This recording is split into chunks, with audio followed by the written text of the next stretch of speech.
यह परम संत सतगुरु कबीर साहब के भेद वाणी के शब्द का यह तीसरा पद है, जिसका विवरण इस प्रकार से है। बिन करताला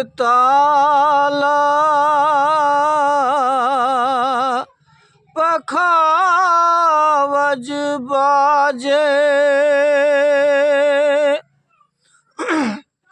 बिन रसना गुण गावे, गावन हार के रूपन रेखा, सतगुरु मिले तो बतावे।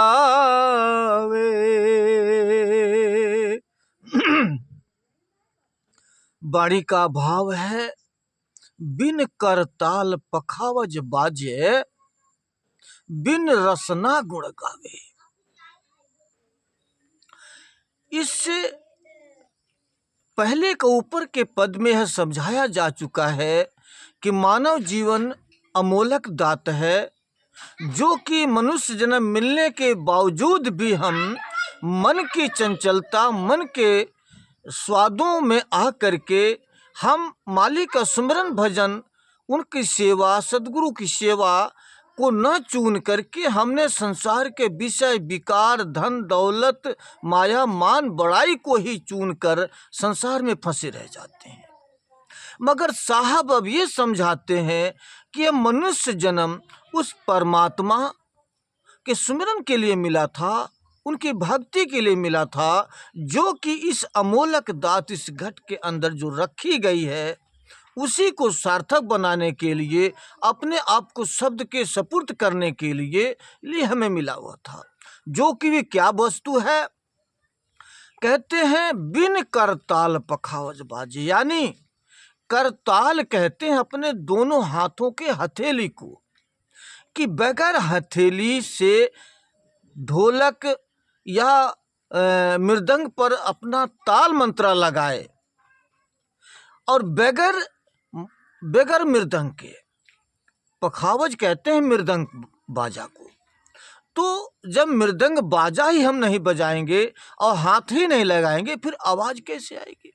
इसलिए वो अद्भुत एक लीला है, वो अनोखा ज्ञान है कि हर घट के अंदर वो उस मालिक के दरबार से वह एक धुन, वह आकाशवाणी, वो हमारे घट के अंदर हो रहा है। और वो जो कि बगैर बजाए, बेगर हाथ लगाए, बेगर मृदंग के, वह एक मृदंग की आवाज हमारे 10वें द्वार में उतर करके आ रही है। उसी को साहब लखाते हैं कि ये रूहानियत की दौलत, आध्यात्मिक का खजाना हर एक व्यक्ति के अंदर रखा गया है।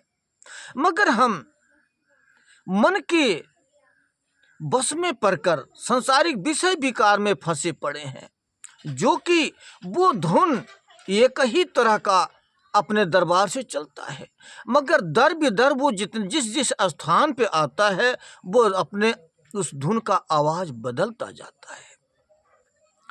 वो हमारे घट के अंदर वो धुन तो एक ही है, मगर 5 तरह का धुन आता है। वो कहीं शंख के धुन में सुनाई देता है, कहीं घंटा के रूप में सुनाई देता है, और कहीं वो मृदंग के रूप में सुनाई देता, कहीं सारंगी के रूप में सुनाई देता, और कहीं वो मुरली यानी बांसुरी के रूप में सुनाई देता। वह धुन 5 तरह का हमारे घट के अंदर वह सुनाई देता है। और यही जो अंदर का जो सच है, इसी सच के नकल आज ब्राह्मणों ने मंदिरों में जो अंदर नूर है, जो प्रकाश है, उसके बदले मंदिर में ये दीपक जलाते हैं। जो अंदर से जो घंटा की आवाज जो हो रहा है, जो बज रहा है, यह बाहर मंदिरों में घंटा बजाते हैं। जो अंदर मंदिर जो मजीरा, जो यानी कि जो करताल बजता है, मृदंग जो बज रहा है, उसके बदले में ढोलक, झाल, मजीरा बजा करके ये गुणगान करते हैं, मंगलाचार करते हैं। जो शंख की आवाज अंदर होती है, लो ब्राह्मण लोग शंख बजा करके एक नाद निकालते हैं। उसी तरह से जैसे अंदर सारंगी बजती है, उस तरह से बाहर की सारंगी बजाते हैं, बाहर की मुरली बजाते हैं।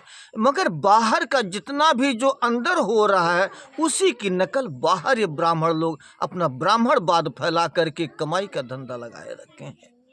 लेकिन सच जो है वो अंदर है, कहीं बाहर नहीं।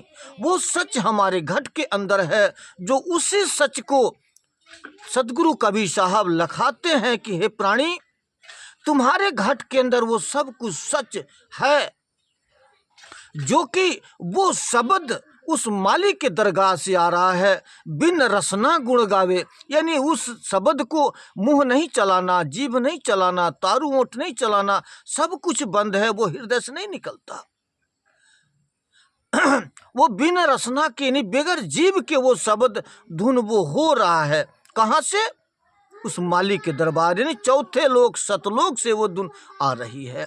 कहाँ आती है? दोनों भौहों के बीच, आंखों के पीछे, जिसे 10वां द्वार कहते हैं। उस 10वां द्वार में वो शब्द बज रहा है। उसी को तीसरा तिल, शिव नेत्र, दिव्य चक्षु, सब कुछ उसी को कहते हैं।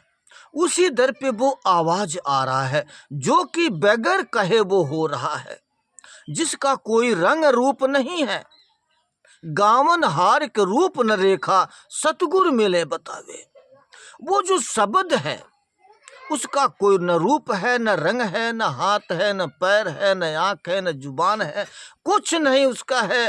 वो तो एक निराकार, निर्लेप, हर जगह एक रस, जगह हर एक जगह पर वो एक रस रहने वाला वो निर्गुण परमात्मा है, जिसे जिस भक्ति, जिसको ये उस मालिक का प्रेम जिसके अंदर हो, अनुराग जाग जाता है, जो पूरे सतगुरु से मुलाकात हो जाता है, वही इसको सुन पाता है, क्योंकि अपने आप इसका भेद कोई नहीं जान सकता।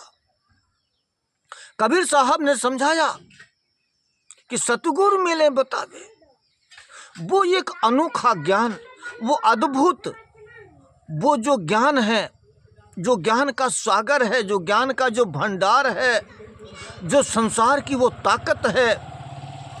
कौन सी ताकत है? उसी ताकत को संतों महात्माओं ने, किसी ने शब्द कहा, नाद कहा, अनहद धुन कहा, आकाश वाणी कहा, कलाम इलाही कहा, इसमें आजम कहा, अब्बे हयात कहा, कीर्तन कहा, हुक्म कहा, गुरबाणी भी कहा, उसे गॉड कहा। यानी सारे सृष्टि की रचना रचने वाला वो शब्द, जो वो परमात्मा जो हमारे घट के अंदर है, कहीं बाहर नहीं, बाहर किसी को नहीं मिला। जिस किसी संत को मिला तो घट के अंदर मिला। अगर बाहर किसी को कोई वस्तु मिली है तो वो काल का दायरा है, काल की शक्तियां हैं। लेकिन अंदर सच जो है, वो परमात्मा जो है, अंदर ही सबको मिलता है, बाहर किसी को मिलने वाला नहीं है। उस सच को लखाने वाला वही सच सतगुरु, जो उस सच में समा चुका हो, उसकी आत्मा उस शब्द से जुड़ चुकी हो, उस शब्द का रूप हो चुका हो, परमात्मा का रूप हो चुका हो। जो व्यक्ति उस दर पे पहुंचा नहीं है, उस दर का माहौल, वहाँ का सब सुंदरता देखा नहीं है, तो वो हमें कैसे दिखा सकता है? इसलिए पूरे सतगुरु की खोज, अगर सतगुरु को ऐसा ही मिलता है तभी अपने शिष्य को दिखा सकता है। पूरे सतगुरु की पहचान क्या है? तो गुरु नानक साहब जी ने अपने एक वाणी में कहा है कि घर में घर दिखाई दे, सो सतगुर पुरख सुजान, पंच शब्द धुन कार धुन, तह बाजय शब्द निशान। गुरु नानक साहब जी कहते हैं कि पूरा सतगुरु वही है कि जो अपने घट के अंदर, जिसमें आत्मा रहती है इसी शरीर के अंदर, इसी शरीर के अंदर परमात्मा का भी दरबार दिखा दे। परमात्मा का दरबार कहाँ है? और उस परमात्मा के दरबार से आती हुई अमृत रूपी धुन को सुना दे। वही पुरख सुजान है, वही ज्ञानी पुरुष है, वही पूरा सतगुरु है। हमें विश्वास कैसे आएगा कि पूरा सतगुरु ने हमें ज्ञान दिया है, तो दूसरी कड़ी में कह दिया कि पंच शब्द धुनकार धुन तह बाजय शब्द निशान। जब पूरा सदगुरु अगर हमें जो ज्ञान दिया है तो हमारे घट के अंदर 5 तरह के धुनें जो ऊपर से आ रही हैं, जब उस धुन को हम सुनने लग जाएंगे, उस धुन को हमें जब धुन जो है सुनाई देने लग जाएगा, उस धुन के अंदर जो प्रकाश है वो प्रकाश दिखाई देने लग जाएगा, तब हमें विश्वास हो जाएगा कि हमारा पूरा सतगुरु है। हमारा सतगुरु कोई अधूरा नहीं, पूरा सतगुरु है। तब हम जा कर के अपने जीवन को सफल बनाने के लायक हो सकते हैं। कबीर साहब ने वाणी के माध्यम से एक आध्यात्मिक का गूढ़ खजाना हमारे सामने क्यों रखा कि हमारे शरीर के अंदर सारे साज हैं। ये शरीर जो हमारी दिखाई दे रही है, हर शरीर के अंदर सारी सृष्टि की साज रखी गई है। सारी दुनिया एक शरीर के अंदर कैद है। सिर्फ जरूरत है कि पूरे सतगुरु की तलाश करना। जब पूरे सतगुरु से हमारी मुलाकात हो जाएगी तो वो हमें उस ताकत से जोड़ देंगे, उस ज्ञान से हमें मिला देंगे, उस युक्ति को सिखा देंगे जिस युक्ति से हम यहाँ से निकलकर अपने देश वापस जा सकते हैं जहाँ से हम आदि में आए थे। जो लोग सदगुरु का शरण ले लिया वो तो अपने जीवन को सफल बना सकते हैं, मगर जो लोग निगुरा रह गए, पूरे सदगुरु की तलाश नहीं की, संसार के पाखंडवाद में फंसे रहे, उनकी क्या दशा होती है, जो कि अगले कड़ी में अगले पद में साहब समझाते हैं। इसलिए मैं उस पद का खुलासा अगले वीडियो में करेंगे। जब तक ले मुझे आप इजाज़त दीजिए। धन्यवाद। साहिब बंदगी।